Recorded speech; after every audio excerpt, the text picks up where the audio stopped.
kayaknya lagi pada sibuk ya, sehingga nggak, join-nya kayaknya pada telat nih. Tapi it's okay, nggak apa-apa kita tetap mulai ya teman-teman untuk, sesi kita, karena ini cukup menarik ya. Banyak banget pertanyaan yang, masuk teman-teman ya, terutama, dari WhatsApp yang saya terima tentang gimana sih untuk perusahaan, apalagi dengan size yang masih kecil nih.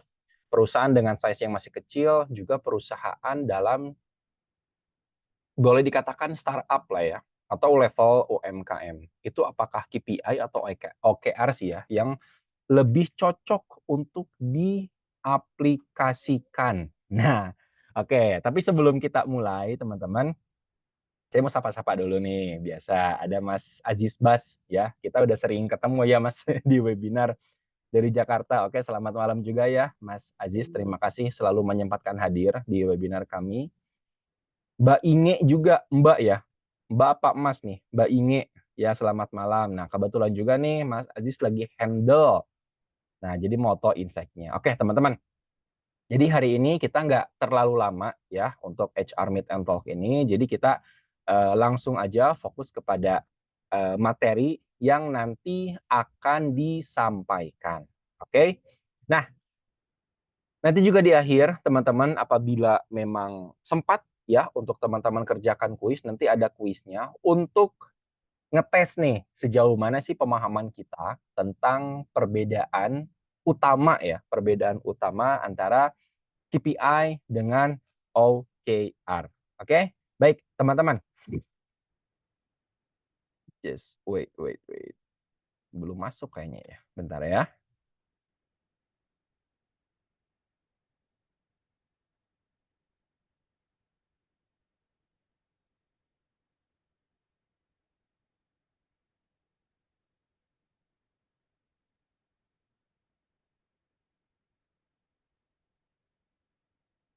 Nah, sip. Oke, udah kelihatan ya, teman-teman? Diva. Kayak adik. Oke, wait. Sip.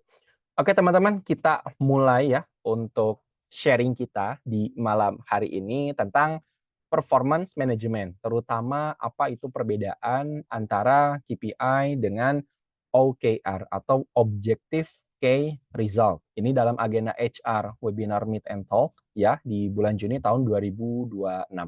Oke, teman-teman. Agenda yang akan kita bahas pada malam hari ini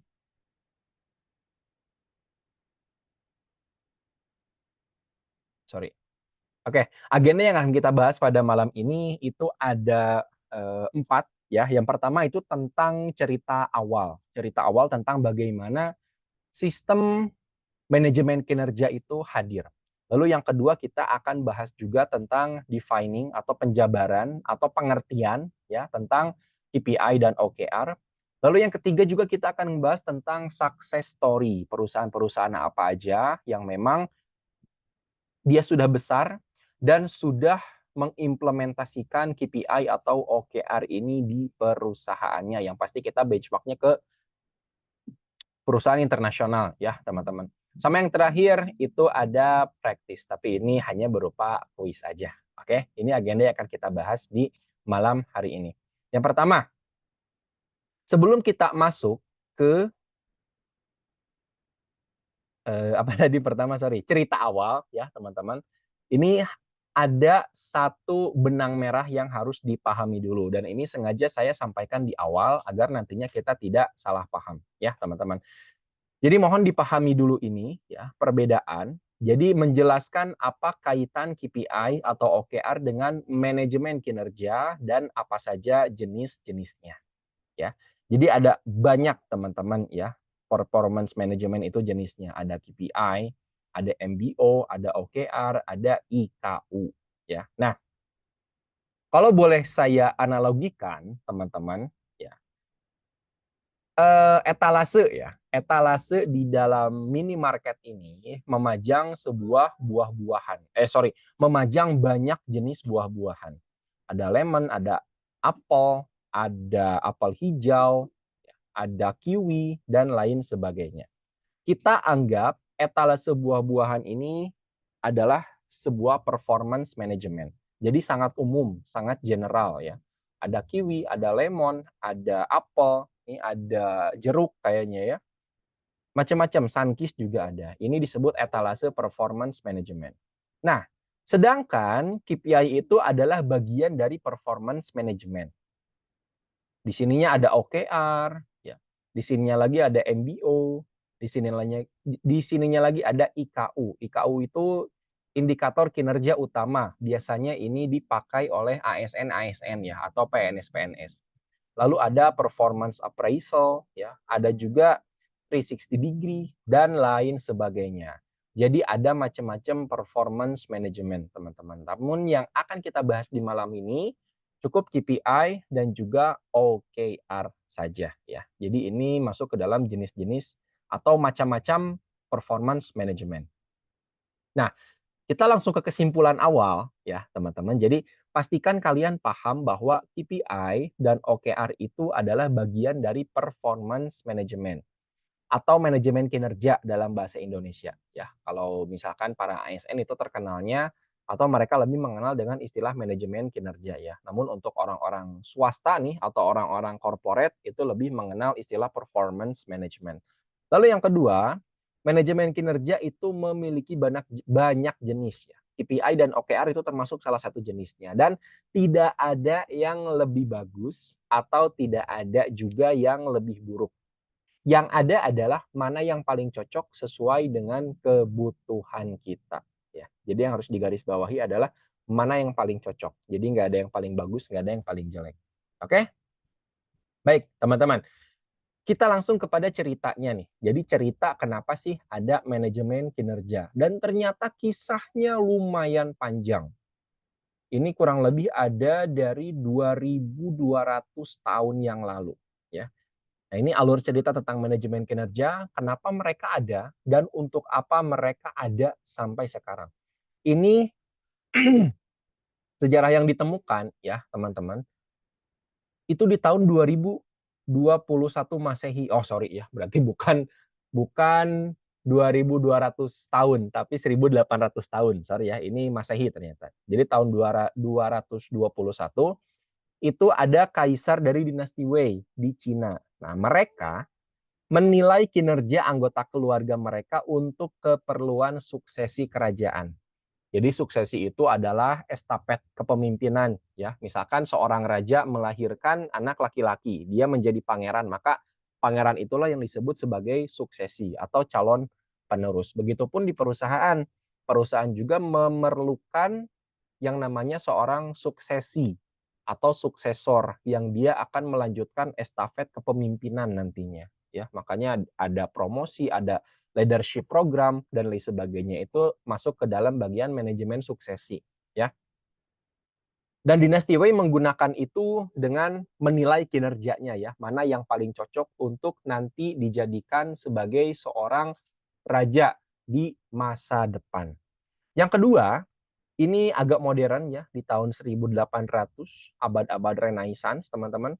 Jadi pada tahun 1800-an, Robert Owen, dia mengamati kinerja pekerja pabrik kapasnya di Skotlandia dengan teknik silent monitor. Nah, ini udah mulai kinerja atau produktivitas itu dilihat atau diukur ya, namun masih secara diam-diam, secara silent monitor. Jadi dia kayak apa ya, kayak sedikit menyamar gitu ya sebagai seorang bos melihat keadaan di produksi atau hanya kunjungan tapi hanya sebatas ngelihat-lihat aja. Dia tidak berkomentar, dia juga tidak melakukan penggerakan ya kayak lu yang lebih produktif dong, enggak. Jadi dia melakukannya dalam keadaan silent monitor. Lalu tahun 1920 ini udah masuk ke abad modern manajemen ya, teman-teman. Nah, tahun 1920 itu terjadi pergeseran ke arah efisiensi dan efektivitas operasional.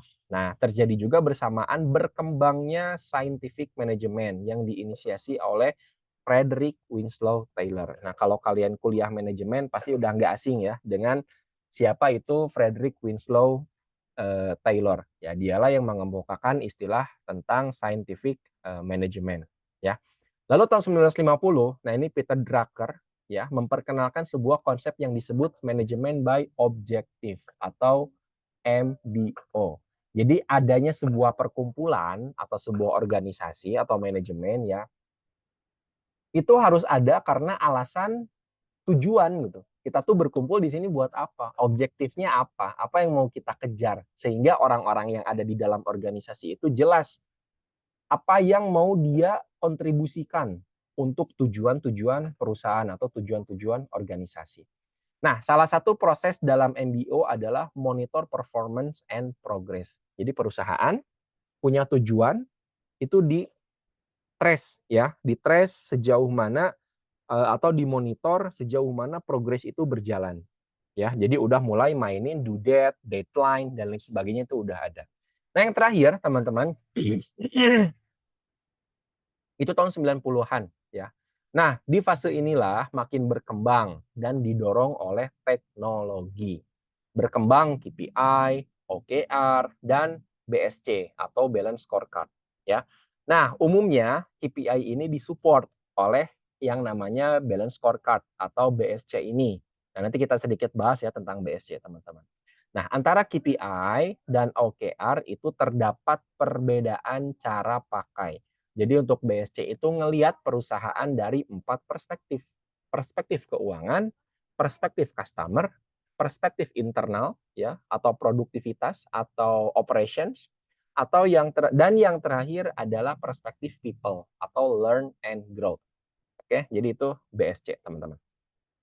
Nah, itu storyline-nya ya. Jadi kalau berbicara manajemen kinerjanya sendiri itu udah jauh banget ya, mulai dari tahun 221 Masehi, namun untuk KPI dan OKR-nya itu baru berkembang di tahun 90-an ya. Nah, sekarang kita masuk ke dalam pengertian-pengertian ya, teman-teman. Oke, kita langsung bandingkan aja dua antara KPI dengan OKR ya. KPI itu ini kita mulai dari tujuannya ya, teman-teman. Tujuannya untuk KPI adalah untuk efektivitas dan efisiensi ya, teman-teman. Jadi tujuannya untuk efektivitas dan efisiensi. Jadi kenapa diadakan KPI? Ya perusahaan saya mau lebih efisien atau perusahaan saya mau lebih efektif atau organisasi saya ya mau lebih efektif dan efisien. Yang kedua, KPI itu mengukur operasional sehari-hari atau business as usual. Jadi nggak ngejar sesuatu yang sifatnya ambisi. Misalkan kalian bekerja di sebuah perusahaan developer game, ya developer game. Lalu di tahun ini ditargetkan harus launching 2 game yang kayak Mobile Legends, satu lagi game yang kayak Free Fire ya. Itu perusahaan tempat kalian kerja ya. Itu kan ambisi banget ya. Jadi harus bisa ngalahin game Mobile Legends, yang kedua harus bisa bikin dan menyetarai game setara Free Fire gitu ya. Itu nggak masuk KPI karena itu nggak ngukur operasional. Itu sifatnya ambisius ya, teman-teman. Jadi kalau bisnis as usual tuh misalkan packing harus selesai 100% dalam sehari. Terus produksi ya, produksi itu tingkat kecacatannya harus ditekan ya, misalkan 0% atau ada toleransi sebesar 1% ya dalam sehari, itu contohnya. Lalu yang ketiga, ada alat ukurnya. Nah, ada alat ukur, misalkan alat ukurnya apa? Persentase, kuantiti, rupiah, apalagi ya? Itulah ya 3 biasanya yang persentase, quantity sama rupiah, umumnya kayak gitu. Lalu angka-angka, nah ini jelas ya, yang namanya KPI itu pasti ada angka di dalamnya teman-teman dan berorientasi pada hasil, bukan proses. Jadi nggak ngukur, apa, misalkan pesanan ter-packing 100% ya, bisa jadi ya, tapi yang lebih tepat adalah pesanan terkirim 100%. Jadi nggak ada keterlambatan pengiriman, itu yang lebih efektif ya. Jadi berorientasinya kepada hasil akhir. Contoh kayak kita misalkan packing barang ya, kita bekerja di sebuah perusahaan ya, marketplace, orientasinya pengiriman barang retail lah ya, anggap perusahaan skincare atau perusahaan jualan fashion, itu kan kita harus packing tiap hari tuh. Kita packing tiap hari, tujuan kita packing apa sih? Ya jelas biar barang bisa dikirim. 100%. Maka output akhirnya adalah barang selesai dan terkirim 100% tanpa keterlambatan. Makanya dia harus packing cepat, dia harus packing tepat, nggak boleh ada kesalahan kirim, nggak boleh salah warna, nggak boleh salah kuantiti, dan lain sebagainya. Lalu yang terakhir, umumnya hasil KPI itu berupa kuantifikasi, nyambung dengan yang alat ukur ini, ya. Persentase itu berbicara kuantitas, ya, berbicara angka. Lalu rupiah juga berbicara angka, jelas. Dan yang ketiga itu kuantitas, jelas ya. Kuantitas berbicara, quantity berbicara angka-angka. Jadi KPI itu hasil akhirnya berupa kuantifikasi. Sedangkan OKR, teman-teman, OKR ini dia makin populer setelah Google dan Intel memakai performance tools ini. Jadi Google itu dulu yang dia memviralkan ya tentang OKR atau bagaimana sistem tentang performance management di perusahaan mereka bekerja, sehingga mereka perusahaannya cepat membesar ya teman-teman, karena mereka sangat gila ya mengerjakan proyek-proyek yang sifatnya ambisius sesuai dengan yang pengertian yang kedua nih. Tujuannya adalah untuk mengejar tujuan yang ambisius. Misalkan Google tahun 2009 tahun 98 dia udah bisa bikin search engine ya. Lalu tahun 2004 bikin Google Map. Tahun sekian-sekian sampai sekarang mereka terus berkembang bikin AI ya, Gemini dan lain sebagainya. Sekarang mungkin ada yang lebih gila lagi dari Google sehingga mereka mampu bersaing karena mereka udah pakai sistem OKR dan mereka terus melakukan capaian-capaian yang sifatnya itu ambisius, teman-teman. Ya, itu OKR. Jadi benar-benar udah ambisius, harus bisa mendeskripsikan mimpinya itu ke dalam langkah-langkah yang mudah dicapai. Itu KPI, itu OKR ya. Dan OKR ini akan mudah ditemui jika sistem kerja di perusahaan sudah berbasis project management ya. Jadi kalau udah berbasis project management, ya kita udah punya timnya tersendiri. Contoh ya, tadi contoh kita kita bekerja di sebuah perusahaan game ya. Anggap aja namanya SNS Game ya, SNS Game. Oke. Lalu si SNS Game ini dia sedang ngedevelop 2 project. Yang pertama tadi ya, dia lagi develop game kayak Mobile Legend, yang kedua dia juga lagi develop game yang kayak Free Fire. Otomatis kan di satu project ini dia harus punya developer, dia harus punya manajer, dia harus punya seorang akuntan, dia harus punya seorang apalagi programmer, dia juga harus punya seorang front end, lalu seorang back end dan lain sebagainya, banyak banget. Tester juga masuk ya. Dan ini dibagi 2. Jadi ada memang tim yang khusus mengerjakan project A, ada tim yang khusus mengerjakan project B. Itu ya contoh sederhana kita menerapkan sistem project management, teman-teman. Dan ini diukurnya lewat OKR yang tadi ya, untuk sistem kerja berbasis project management. Nah, nanti di dalam project itu kan ada proposalnya ya, dan itu sangat jelas mulai dari tujuannya, ibaratnya apa ya, konsep garapnya lah. Ini konsep garapnya mau gimana nih, tools-nya kayak gimana, prototipe-nya kayak gimana, dan lain sebagainya. Oke. Lalu OKR ini akan ditemui di hasil output timeline project dan milestone. Ya, jadi di dalam project itu ada timeline-nya. Misalkan project pengerjaan game yang mirip Mobile Legends ini akan dikerjakan sampai kapan? Misalkan sampai tanggal 31 Desember 2026. Dan milestone. Milestone itu capaian ya. Misalkan project-nya kita start sekarang bulan Juni, beresnya bulan Desember. Maka bulan Juli depan kita harus sudah mencapai apa? Bulan Agustus, September kita harus mencapai apa? Bulan Oktober, November, Desember kita harus mencapai apa sampai akhirnya nanti di akhir Desember itu harus bisa di-launching. Nah, kayak gitu ya untuk yang sifatnya project management. Biasanya project management itu berlaku di perusahaan yang sifatnya itu technological, teman-teman, perusahaan AI ya, perusahaan IT, lalu di agensi juga ya, kalau misalkan kalian ada yang bekerja di agensi, entah itu social media agency, atau marketing agency, atau ads agency, atau marketplace, atau TikTok agency, itu biasanya kalian pakai skema project management ya, udah pasti biasanya, karena kalian megang data klien. Lalu yang terakhir itu berisi capaian, hasil akhir ya, bukan proses ataupun operasional. Jadi sama dengan KPI, mereka dua-duanya membahas hasil akhir, harus apa yang sudah dicapai ya. Nah, Ini ada cerita sukses teman-teman ya, perusahaan yang sukses menerapkan KPI atau OKR atau keduanya. Ini jelas Google ya teman-teman, tadi udah sedikit disinggung mungkin ya tentang Google. Bagaimana Google itu dia banyak mencapai project-project ambisius melalui OKR ya atau Objective Key Result. Saya dulu pernah belajar soal KPI khusus teman-teman dan ternyata OKR itu lahir lebih dulu ketimbang KPI. Karena OKR itu dia lebih bersifat, project teman-teman, artinya, dalam skala kecil gitu ya, dalam skala kecil, lalu dia itu fokus untuk si OKR ya, sangat fokus ke dalam satu bidang. Kita ambil contoh yang tadi ya soal develop game atau Google ya, kita ambil contoh Google tentang, dia lagi ngebangun email deh ya dulu ya. Dulu kan awalnya search engine, lalu bisa ngebangun email, bisa ngebangun Google Drive, Google Cloud, dan lain sebagainya. Itu mereka mengerjakan semua itu melalui project-project yang terpisah, teman-teman. Jadi developer Google Mail sama developer Google Drive itu kayaknya timnya beda deh. Ya, jadi nggak sama kebanyakan. Jadi nggak dipimpin oleh CEO. CEO tugasnya tinggal delegasi aja. Ini kamu gua kasih project A, lu gua kasih project B gitu aja. Ya, teman-teman. Termasuk si SpaceX juga. SpaceX juga dia menerapkan OKR ya, teman-teman. Perusahaannya Elon Musk yang dia suka nerbangin roket, yang roketnya itu bisa turun sendiri ya.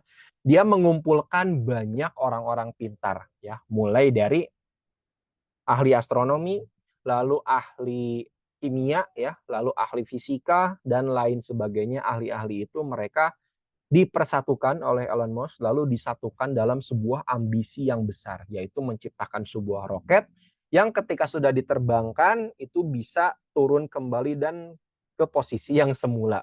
Itu gila banget ya, proyek yang sangat gila gitu dan luar biasa dan ternyata bisa kok gitu tercapai ya. Nah, itulah contoh dengan salah satunya menerapkan sistem manajemen kinerja yang terukur. Dan yang terakhir ini perusahaan lokal, teman-teman, Gojek ya, Gojek perusahaan lokal, katanya dia menerapkan 2 sistem manajemen kinerja. OKR untuk menggarap proyek dan juga KPI untuk mantau kondisi di operasionalnya, teman-teman ya. Jadi ada beberapa banyak success story yang pasti kalian juga pernah dengar dari perusahaan-perusahaan lain di luar 3 perusahaan ini ya. Nah, ini contohnya, oke. Ada contoh KPI. Yang tadi ya, contoh KPI itu dia hanya mengukur operasional sehari-hari atau business as usual. Di sini ada tabel teman-teman ke samping ya, mulai dari perspektif. Nah, ini yang disebut dengan balance scorecard yang tadi atau BSC ya, mulai dari finance, customer, internal process sama learn and growth ya. Ada tujuannya. Nah, ini kita ambil contoh internal process aja ya untuk jabatan packer di divisi operasional. Oke. Nah, teman-teman, ada yang pernah ngerjain KPI nggak di sini? Boleh di chat nih. Ada yang lagi ngerjain KPI nggak di kantornya? Pernah ya, Mas Arif. Oke, ada lagi teman-teman yang pernah ngisi KPI nih atau yang pernah atau yang lagi mengerjakan KPI di kantornya? Kurang lebih kayak gini nggak formatnya?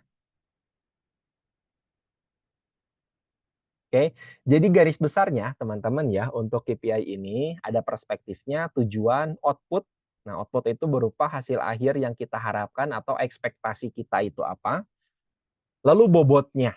Bobot itu bisa menentukan prioritas juga teman-teman. Di sini tujuannya, perspektifnya internal proses, tujuannya adalah bagaimana pengiriman itu efektif ya. Pengiriman order ke pelanggan itu sampai ke tangan pelanggan ya. Lalu outputnya teman-teman itu pesanan terkirim tanpa kesalahan 100% ya, artinya clear. Nggak ada salah quantity, nggak ada salah warna, nggak ada salah produk dan lain sebagainya. Jadi benar-benar dicek ya. Dan bobotnya ini besar banget ya, 50% teman-teman. Artinya ini prioritas dibandingkan perspektif yang lain ya, atau KPI yang lain.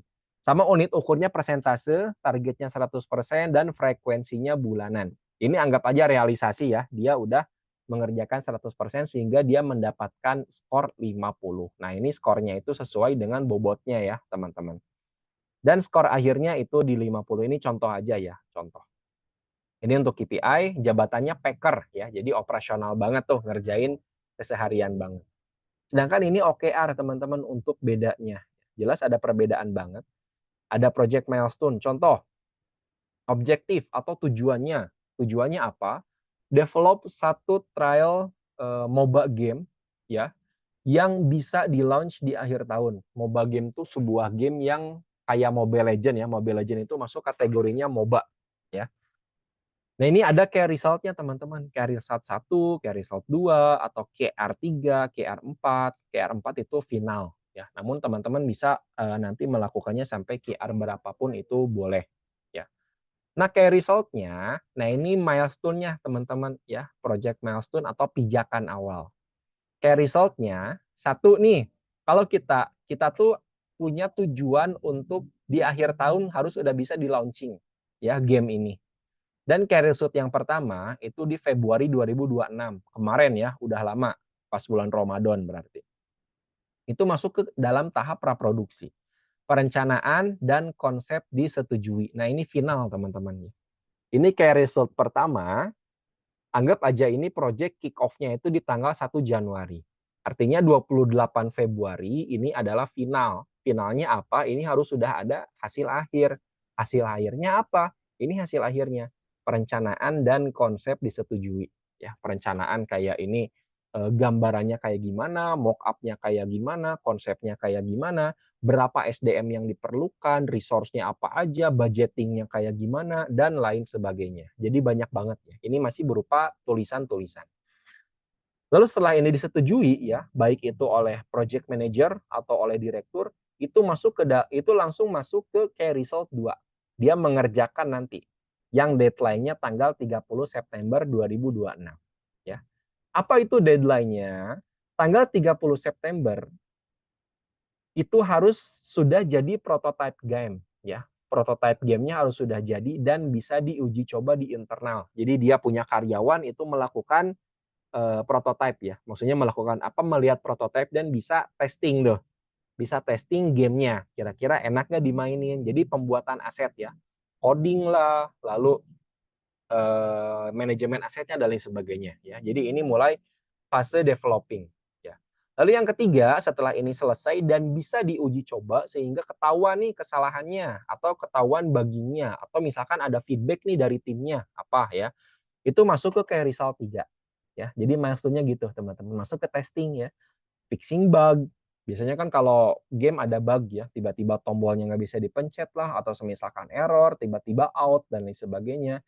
Itu kita fixing bug, lalu testing to tester untuk pre-launch. Jadi untuk orang IT itu biasanya ada satu jabatan namanya tester ya. Dia benar-benar ngetes dari awal sampai akhir, mulai dari loadingnya, milih menunya, beli perlengkapannya gitu ya, check out di dalam sampai dia testing game, sampai naik level dan lain sebagainya. Nah, ini deadline-nya di tanggal 30 November. Jadi harus betul-betul sudah clear semuanya. Nah, kayak result 4 teman-teman ini masuk ke dalam tahap launching ya.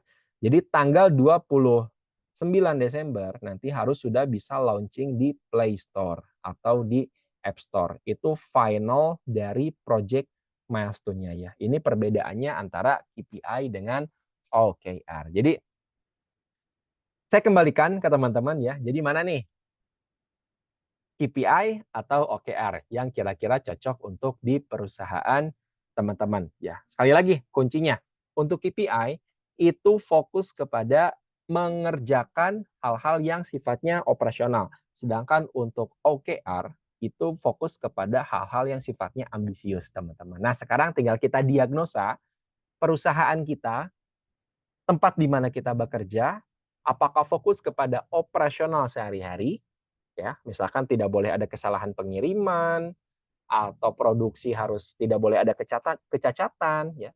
Atau memang fokusnya kepada OKR. Misalkan tahun ini kita harus bikin fashion A atau fashion B atau tren A, tren B, tren C gitu ya.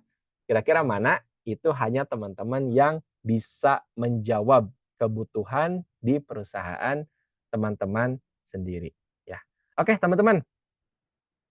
Sampai di sini dulu ya pertemuan kita. Apakah ada yang mau didiskusikan? Boleh kita diskusi ya. Silakan.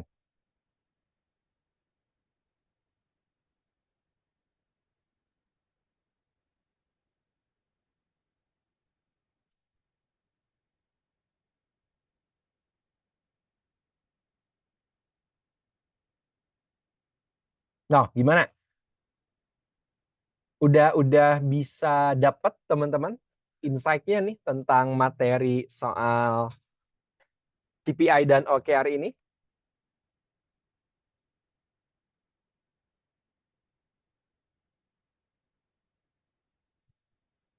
Ada yang keduanya ya. Oke. Untuk Mas Aulia, ada contoh penggabungan KPI plus OKR dalam satu periode PMS. PMS itu apa Mas ya? Takutnya nanti kita salah beda pendapat soal PMS itu. Project Management System atau apa? Oke, Performance Management, sorry. Performance Management System. Ada Mas ya, tapi itu biasanya tidak digabung dalam satu template. Karena di perusahaan saya juga kita pakai dua ya. Di perusahaan saya bekerja itu kita pakai dua. Kita pakai OKR, kita juga pakai KPI. Tapi itu nggak disatuin dalam satu format tabel gitu ya. Nggak, itu tetap dipisah. Jadi KPI kita gunakan untuk monitoring bulanan. Ya, bagaimana agar evaluasi itu bisa dilakukan dengan cepat. Misalkan kalau bulan ini ada kesalahan atau stok opname nih nggak sesuai, produknya itu selalu selisih, itu langsung kita lakukan evaluasi cepat. Atau ketika ada kesalahan pengiriman, ketahuan, itu bisa kita evaluasi cepat. Sedangkan untuk OKR, itu kita kontrolnya itu kuartalan biasanya. Kuartal atau berdasarkan milestone-nya.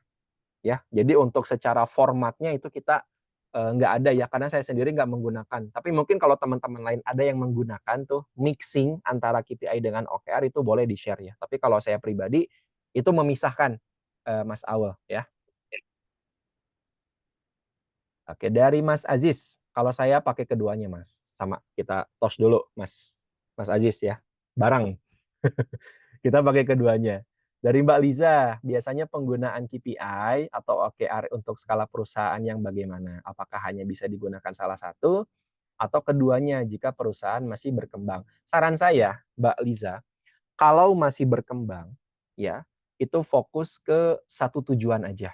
Dan itu lebih cocok pakai OKR ketimbang KPI. Nah, ini ada satu syarat tersembunyi ya, teman-teman, sebetulnya yang selalu saya tanyakan ke guru saya.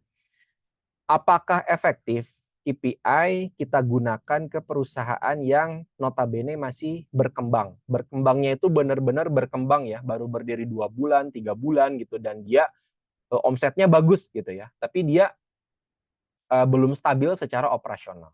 Maka KPI itu belum cocok.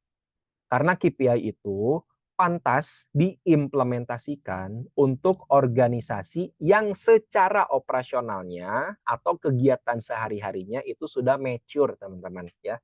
Sudah mature, sudah ada pakemnya. Misalkan kayak setiap hari itu konsisten ada order ya, atau setiap hari itu konsisten ada pengiriman, atau setiap hari konsisten itu ada produksi ya. Itu baru dia pantas atau bisa ya menerapkan KPI. Tapi kalau perusahaannya masih tentatif ya, orderannya kadang ada kadang enggak, atau kadang banyak kadang sedikit, lalu produksi juga kadang ada kadang enggak, atau produksinya itu di vendor ya, atau pesan yang masuk ya ke marketing itu kadang banyak kadang sedikit ya, sehingga tentatifnya itu masih tinggi. Saran saya masih menggunakan OKR, teman-teman ya, atau Mbak Liza. Jadi saran saya gunakan OKR. Kita fokus pada satu tujuan aja, misalkan 2026 kita mau mencapai apa? Apakah target omset, apakah project, atau sebuah production ya, launching, terserah ya, maksudnya bebas apapun bidang produksinya, karena kan dia pasti punya produk ya. Kita fokus ke sana aja. Jadi kembangkan satu produk, bagaimana produk itu nanti output-nya bisa mendatangkan hasil. Gitu Mbak Liza ya. Jadi kalau saran saya itu better OKR terlebih dahulu. Oke, dari Mas Arif, saya ada kendala terutama untuk pembuatan OKR divisi. Ada kesulitan buat membuat arahan ke result. Ada saran nggak dari teman-teman di sini?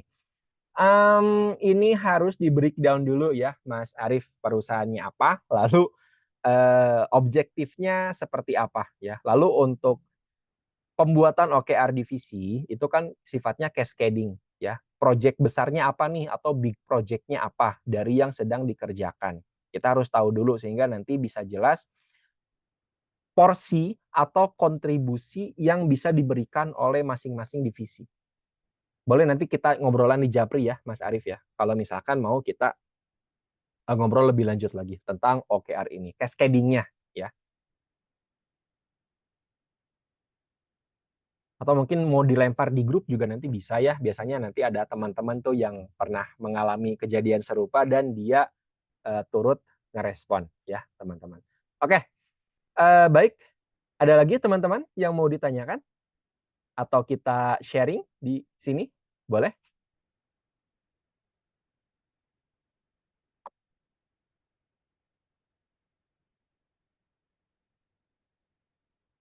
Oke, sudah cukup ya? Oke, teman-teman. Kalau sudah cukup, saya mau izin dulu untuk nge-share kuis ya. Jadi silakan teman-teman nanti yang mau isi untuk kuisnya, untuk kita hitung-hitung ngetes kemampuan nih, kira-kira udah oke nggak nih, gitu, untuk materi di hari ini ya. Oke, wait.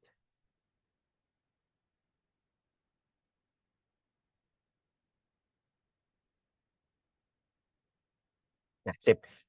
Udah saya lempar ya, teman-teman, untuk formnya, untuk form kuisnya. Jadi silakan nanti teman-teman isi. Mudah-mudahan seru ya kuisnya dan setiap, webinar juga mudah-mudahan bisa kita share ya pertanyaan-pertanyaan sifatnya kuis yang mudah-mudahan itu bisa ngebantu kita untuk memetakan sejauh mana kita kompeten terhadap suatu bidang. Oke, teman-teman, mungkin hanya itu yang bisa kita sampaikan di malam hari ini. Nanti untuk link rekaman dan juga untuk